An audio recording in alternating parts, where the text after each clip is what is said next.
Cumberland traffic, Coastline 4041, uniform departing 11 glider south.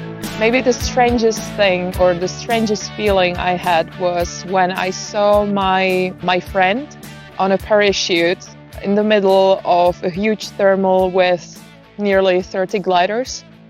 Welcome to Soaring the Sky, a glider pilots podcast. Hello, my name is Chuck. I am your host, coming to you from the Mid-Atlantic region here in the United States and flying with the Cumberland Soaring Group. A big thank you for joining us again, and also a big thank you to our Patreon pilots, Brett Ross and Mitch Thompson. Guys like these make it possible to bring you great content, and getting some of that content includes traveling. In our recent trip to California, we were able to get a hold of some great pilots, and you will be hearing from them in upcoming episodes. If you want to support us, patreon.com/soaringthesky. This episode is sponsored by the Southern California Soaring Academy, a 501c3 nonprofit organization based in the high desert of Los Angeles County. Soaring Academy is dedicated to growing the sport of soaring with young people through its 8th grade STEM outreach programs and giving back to PTSD-afflicted veterans during private monthly events. Flight lessons and mountain soaring are available year-round to the general public, Friday, Saturday, Sunday, and Monday. To learn how you can get involved, check them out on Instagram and Facebook at Soaring Academy or online at socalsoaringacademy.org. Our guest pilot today joins us from the Czech Republic and recently competed in the Women's World Gliding Championships in Australia, finishing in the top 10. She has also flown in the Junior World's Gliding Championships in Hungary. She loves flying in her home country between competitions, and she is also a wave pilot. Barbara has a passion for soaring and will share her story and adventures now on Soaring the Sky. Barbora Moravcova, welcome to Soaring the Sky. Glad to have you today. How are you? Hi, Chuck. Well, I'm really glad to have you as well. And I'm really feeling great because I landed from a great flight today. Even though the forecast didn't look really promising, we flew and it was really fun. So, yeah, I'm really, really great at the moment. Oh, that's awesome. Where are you flying out of? Well, I'm flying at Aero Club Zbraslavice. It is an Aero Club where Women Worlds in 2017 took place. So it is really a well-known place because it is something like a gliding heaven in Czech Republic. So yes, Zbraslavice is my home Aero Club. How was your flight today? Well, I flew for the first time with water ballast, so it was really awesome. Oh, very nice. Yeah, it was really something different. And I flew LS8 and I really love the glider because it is great to handle and really nice to fly. So I didn't really feel the difference in like flying, but the performance was much, much, much better. So I really enjoyed the flight. And even though there was only a window of 2 hours that was possible to fly in it, so I took those 2 hours to the maximum and flew with the water ballast, and it was really great. So, yeah, I enjoyed that much. I don't want to leave the glider now. Right. Sitting next to it. Nice. When did your aviation adventure get started? Well, my aviation adventure began when I was maybe 15. If we take it to the very, very first origin, I already flew when my mom was pregnant because my both parents are flying. Both are glider pilots, and my dad is also a tow pilot. And he was towing me the whole elementary training. So, so it was some kind of a family thing. But actually, my family didn't really want me to fly because my previous hobby was horse riding. And when I was 15, I broke my leg when I fell from a horse. And accidentally, it was at one airfield that is near my home. And I was just thinking, okay, well, maybe just it would be great to try something else. And the same year, when I broke my leg, my home Aero Club, where I basically grew up, my home Aero Club was organizing junior nationals. So there were really, really many young people, and they were talking about gliding, about their adventures, how they met and everything. And I was really envious about all the adventures they had. So I was just thinking, okay, I think I should try that too. So I told my parents, and they were laughing at me that I really didn't know nothing about gliding and everything. So it took me a year to earn money to fly for my elementary training, basically. And since then I'm flying, and I really can't imagine any other hobby to encourage me to do it more and more, because flying and gliding basically is something that you just can't forget. You think about it. It is the first thing you think about in the morning. So, yes. Oh, yeah, absolutely. How did your competition flying go? I know you just earlier this year were at the Women's Worlds in Australia, correct? Yes, that's correct. I attended Women Worlds, and honestly, it didn't really go my way because I thought that I will perform much better. But at last, I'm really, really happy for the result, as I was ninth. So there were really many experiences that I will never forget in my life, and it was really unforgettable. So I think I didn't do really bad, but I didn't do really good as well. I would say the top 10 of the Women's Worlds, I'd say you were doing great. Yeah, well, hopefully, but hopefully next time is better. It was the first Women Worlds I attended, so Wow. yeah, the first Women Worlds, and already in Australia, which was really my dream to fly a competition in Australia, and the dream came true. Oh, that is great. You were able to do that. Now, you were flying the ASW 19, right? Well, actually, I'm a bit promiscuous this year. However, yeah, I've flown the 19 since 2016, and I have 700 hours on that type. So yeah, basically 73 hours flown in Australia. So with ASW 19. And now I am just switching between Standard Cirrus and LS8 since today. How do you like the LS8 compared to the 19?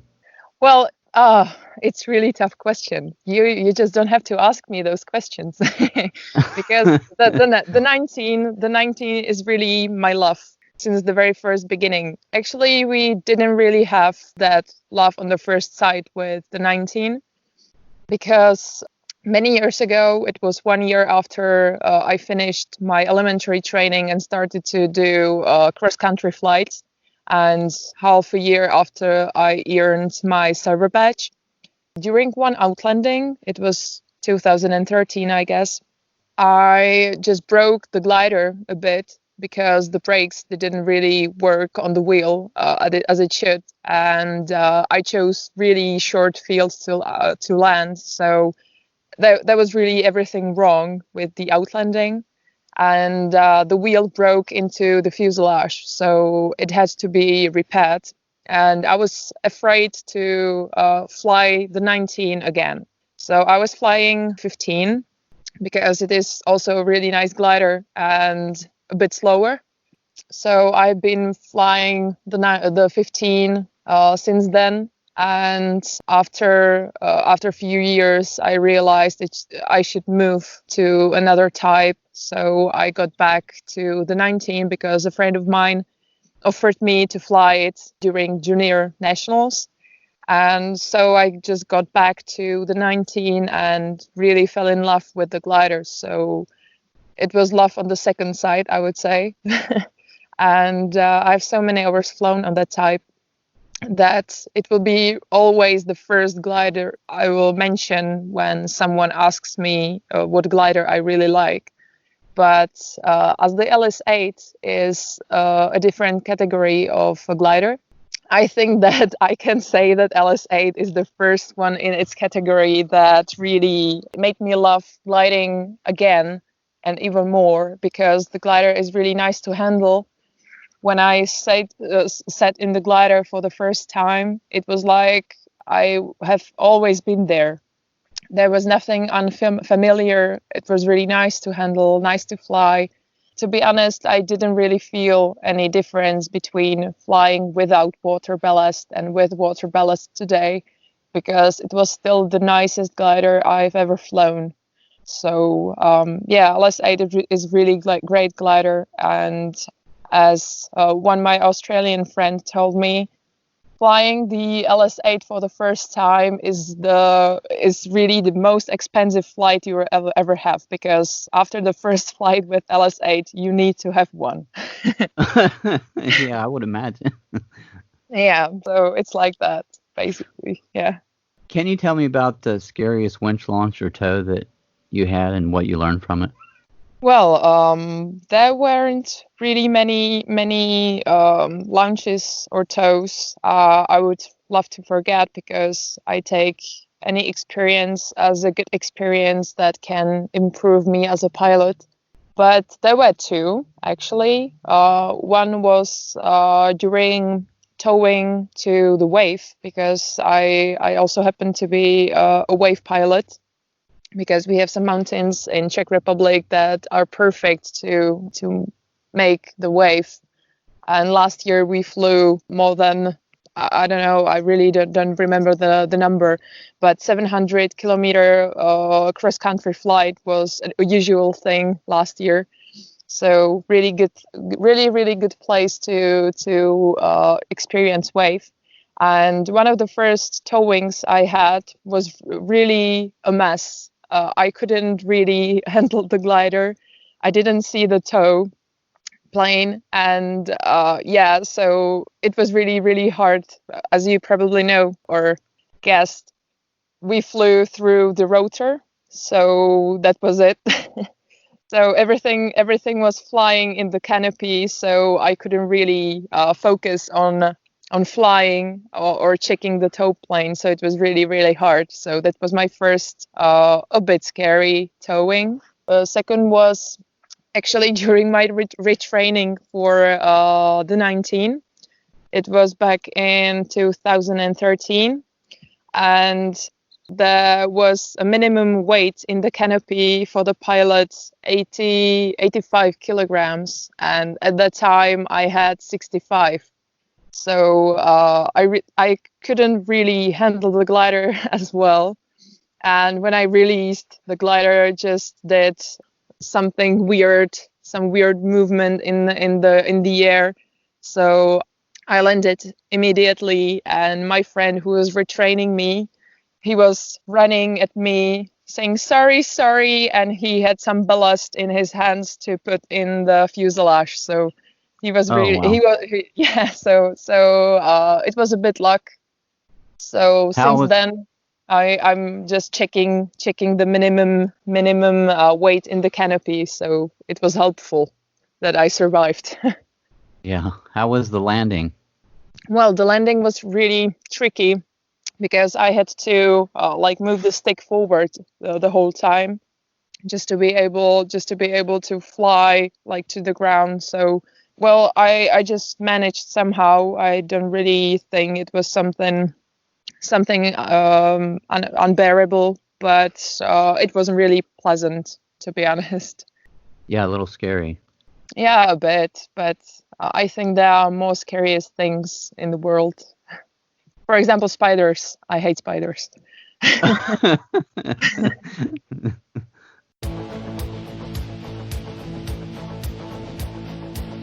We will get right back to our guest in a moment, but now our soaring safety segment and some advice from our previous guest, Sebastian Kawa. The result itself is not that important. The important thing is how you do it and if you learn from it. And that's why I would recommend to fly not looking at the instruments like a FLARM, but more flying by yourself. Of course, using other gliders is okay, but the gliders that you can see outside from your cockpit. Thank you, Sebastian. If you would like to hear more of our chat with him, check out episode 20, The Wings of a Champion. If you want to sponsor our Soaring Safety segment, you can contact me at chuck@soaringthesky.com. And now, back to our guests.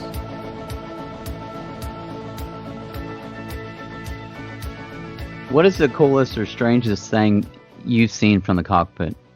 Well, there were really many things that I remember and will probably never forget. The first thing that comes to my mind is seeing incredibly large dust devil in Australia, how it was developing on the ground, slowly reaching the height, and on the top of it there was a cumulus cloud. So it was something. It was a picture like from a textbook. So that was so that is like the first thing that comes to my mind. And maybe the strangest thing or the strangest feeling I had was when I saw my friend on a parachute in the middle of a huge thermal with nearly 30 gliders, as he had to like bumped out of the glider as there was a crash like mid-air. So that was probably the strangest thing I've ever seen, the most scariest one. And yeah, it was really strange because I felt relief that he's okay, but I was scared or worried about him at the same time, because I could imagine what things came to his mind. Like, oh my God, what is happening? I'm on a parachute in the middle of the thermal. And there were those 30 more gliders that were like turning around him. So I was afraid that somebody didn't really see him. So yeah, strangest and the most scariest thing I've ever seen, and really don't want to see that ever again. Wow, did everyone made it okay then? Yeah. The other guy, he was flying Yantar, so basically the Yantar glider was all okay. Only the canopy was crashed a bit. So this guy made it to a nearby airfield to land somewhere safe, and my friend on the parachute landed after a few minutes because there was a really strong thermal where he was on a parachute. So it took some time. And the other friend who was in the team just landed as he was the lowest one in the thermal. He landed and checked if he's okay. So it was 100 kilometers away from the origin airfield of the task. So it was really the toughest 100 kilometers we flew back home. But yeah, I was really glad the other friend who landed near our friend, he told him that it would be really great if he says something in the radio. So we heard him, I'm okay, just fly home, see you in the evening. And yeah, that was it. So everyone made it okay at last. So Great. It was really, yeah. Good to hear that. Speaking of safety, I would imagine you use FLARM. Yeah, I do. It's a necessity nowadays. Yeah, so it's with a lot of gliders in there, for sure. Yeah, it's much better. But it is really important to use it correctly. So because when there are some people who like really rely on the FLARM, it is really not that super good to rely on just the instrument. To be honest, I think that FLARM is really helpful and it can stop a bad accident, but still all the pilots really should look out. It can help, but we have to use our own eyes and not the FLARM only. Yeah, keep your head out of the cockpit for sure. That's correct. That's some great advice. How do you think we could be better and safer pilots? What would you tell someone? If someone asks me this question, I would say that it is really necessary to think about the others in the air as well, not only ourselves. So when you're entering a thermal, when you're entering a circuit at the airfield or airport, anytime you meet someone in the air, we just have to think what the other sees. If he can see us or if don't, that we have to be careful And so I would say think about the others as well and not about yourself only. Great advice. Thank you. Yeah. Thank you. Do you have anyone that you'd like to give a shout out that's been really instrumental in your soaring? Well, there are really many people that helped me with my soaring, but I would mention one person. She's like a sister to me. You can find her on the Instagram, Limayenki. She's flying anything or everything you can imagine. She's also a tow pilot. And speaking about competitions, we're a team, so we are flying together. And yeah, she's really like a sister to me. So yeah, shout out to my sister. Hey. Now you're on Instagram as well. Mm-hmm. Yeah. And what is your Instagram? Well, my Instagram is gliding junkie. Because I'm gliding junkie. That makes sense. Yeah. I had a different nickname, but I realized that gliding junkie really sums it up all, and describes me really good, I would say. Yeah. So gliding junkie is my account on the Instagram. What kind of birds have you soared with? Any particular memory or moment that maybe sticks out? Yeah, once in a lifetime, I met a great eagle. It had 2 meters of wingspan, and it was something incredible. I didn't have any camera with me to take a photo or take a video, and so I just was able to enjoy the moment, soaring with the eagle. Yeah, so that is like really a memorable moment or encounter of the third kind. Yeah, I remember the first time I flew with a red-tailed hawk in a thermal, and yeah, it's one of those things that you'll never forget. Yes, those are really memorable moments, and yeah, maybe I remember one from Hungary as well, as I was flying Junior Worlds last year, and there was really there were really many birds in one thermal. I think I don't know what kind of birds actually, but there were like 50 in one thermal, and it was incredible as well. Something I've never seen, only in Hungary. I have never seen that many in one thermal. Wow. Yeah, well, also again, I didn't have any camera to take a shot, so I just decided to take it to my memory and never forget it. I know you mentioned Australia being one of those places that it was a dream to fly and you finally got to do it. Are there any other glider ports around the world that you really would like to fly someday? Well, definitely there is one, and it is not that far from Australia. It is Omarama Airfield in New Zealand. As I've met Milan Kmetovic from Hungary, who is an instructor at Omarama, and he's doing really great photos from the wave. He was talking in Hungary about the New Zealand wave flying, and I was really stunned by all the experience he was able to experience. And yeah, so this is definitely a place I would like to visit in my lifetime, but of course there are many others as well. Now, you mentioned earlier you were a wave pilot. What got you into flying that type of flying, a glider? Well, it's something totally different from thermal flying.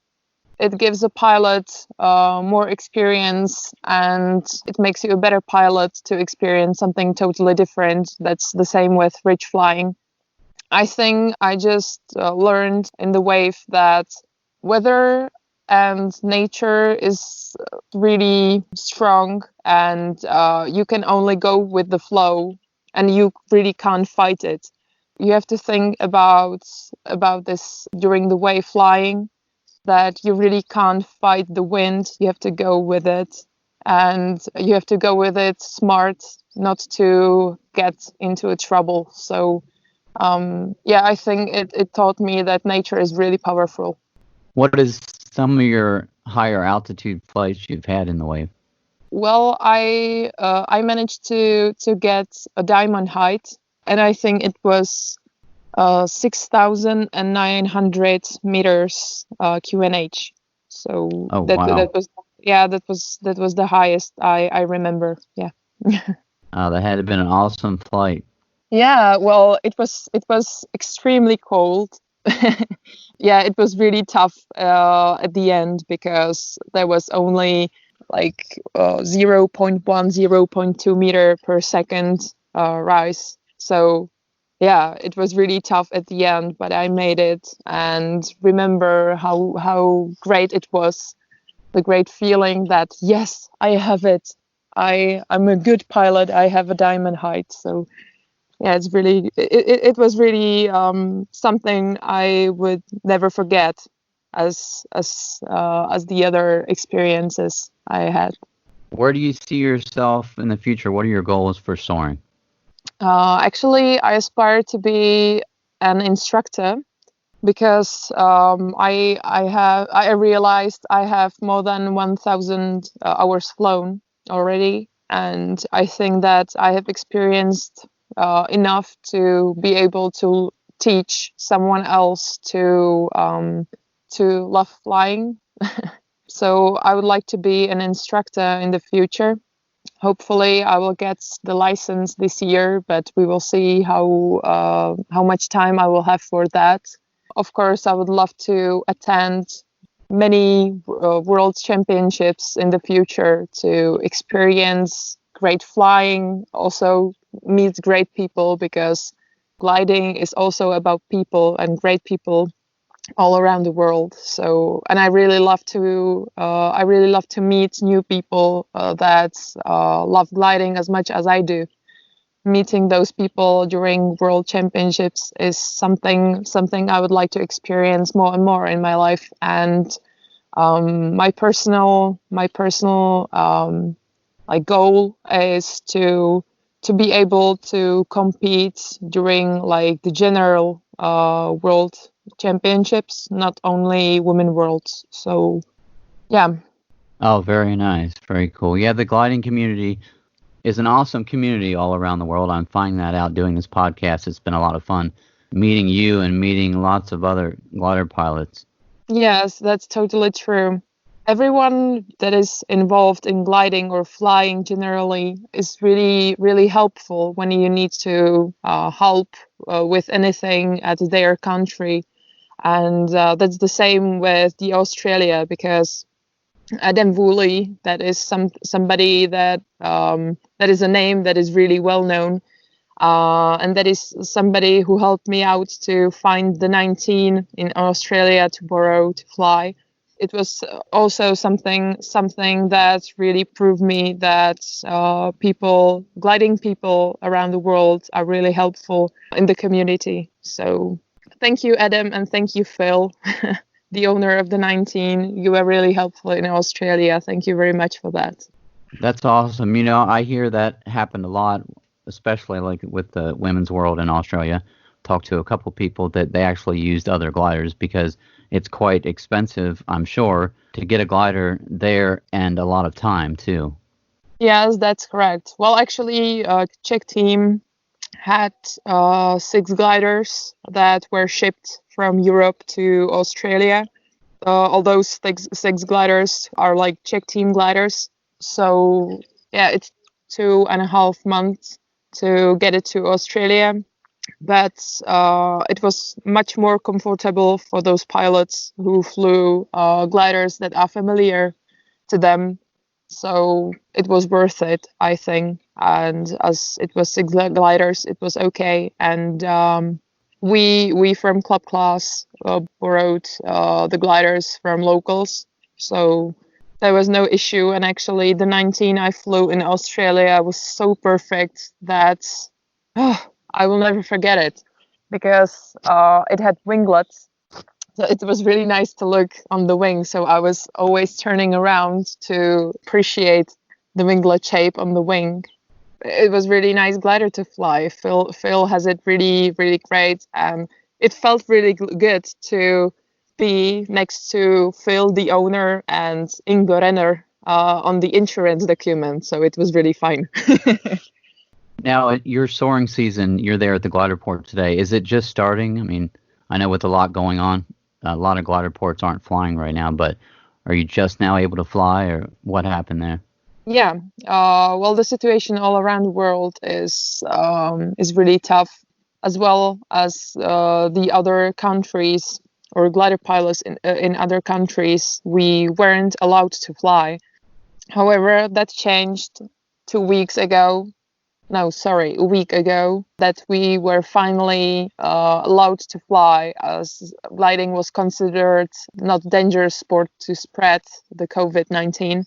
So we still wear face masks on the at the airfield. We're still maintaining the distance of 2 meters that is like recommended, and we don't really gather to enjoy a beer after flight. So that's why I'm sitting here with my wine alone. But we really accept the situation that we have to maintain some regulations.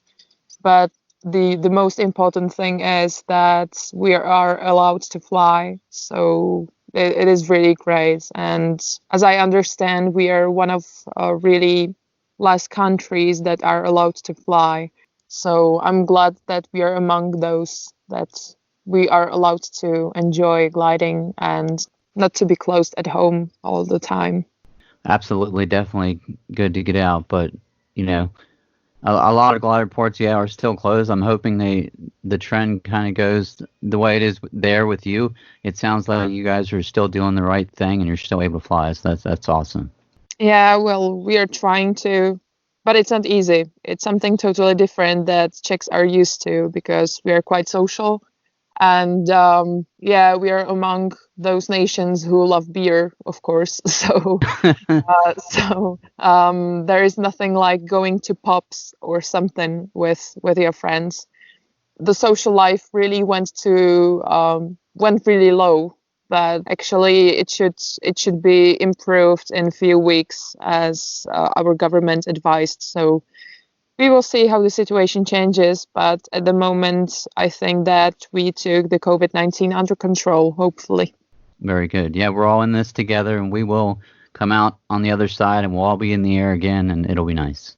Yeah, hopefully it will be okay for all the pilots around the world. I wish you really strong nerves and patience.